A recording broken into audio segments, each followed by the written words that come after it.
Hello viewers, welcome to my channel and thank you for watching the videos and subscribing the channel। इस video में हम linear programming का question करेंगे past year papers का। तो आइए देखते हैं question. Convert the following LPP into dual LPP. Minimize z is equal to x1 minus 3x2 minus 2x3 subject to these constraints are given. इन कंस्ट्रेंट में एक less than equal to inequality, एक greater than equal to और एक is equal to 10। यहाँ दो variable x1 x2 positive and x3 unrestricted. जब unrestricted होता है तो हम इसे बाई पार्ट्स करते हैं। तो आइए देखते हैं कैसे करेंगे। और पहले प्राइमल को हम स्टैंडर्ड फॉर्म में कन्वर्ट करेंगे, then we will write the dual. x3 जो कि अनरिस्ट्रिक्टेड है उसे इस तरह से हम पार्ट्स में लिख लें। एंड मिनिमाइजेशन का प्रॉब्लम है तो इसका ड्वेल मैक्स हो जाएगा। zx लिख लिया जस्ट टू डिफरेंशिएट, आप सिर्फ z भी लिख सकते हैं। ऑब्जेक्टिव फंक्शन हो गया x1 minus 3x2 minus 2x3 था। x3 को यहाँ हमने बाई पार्ट से लिख दिया है। सब्जेक्ट टू ये कंस्ट्रेंट है तो जहां x3 था उसे बाई पार्ट से कर दिया, और पहली में लेस देन इक्वल टू था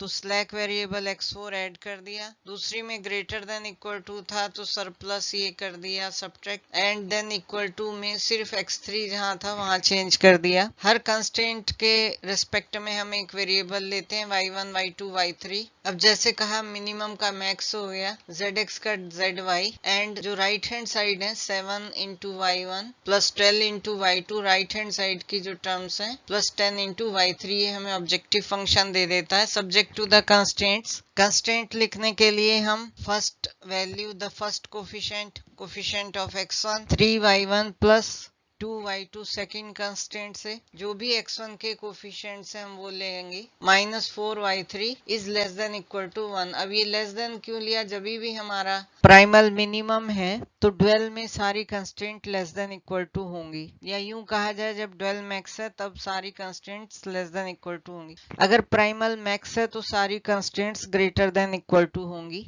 सेकेंड में हमने x2 का कोफिशिएंट लिया, x2 का है minus y1 minus 4y2 plus 3y3 is less than equal to minus 3। ये जो कोफिशिएंट है these are on right hand side, पहले में 1 था दूसरे में माइनस 3। अब थर्ड के लिए हमारे पास दो है x3 minus and x3 plus, तो दो कंस्टेंट आएंगी। पहली I minus 2y1 and plus 8y3 from third is less than equal to minus 2, यहाँ से value I minus. Then we have second one, यहाँ से माइनस माइनस प्लस हो गया, so 2y1 this is plus 2y1। Then minus 8y3 is less than equal to, यहाँ से 2 value आ गई, so this constraint. अब इस कंस्ट्रेंट को हम माइनस 1 से अगर मल्टीप्लाई करें तो होगी minus 2y1 plus 8y3 is greater, inequality change हो जाएगी ग्रेटर देन इक्वल टू में जब हम माइनस 1 से मल्टीप्लाई कर रहे हैं and minus 2। So if we club these two constraints, ये वाली कंस्ट्रेंट और ये कंस्ट्रेंट हम देखें दोनों साइड इक्वल है, माइनस 2y1 प्लस 8y3 और दोनों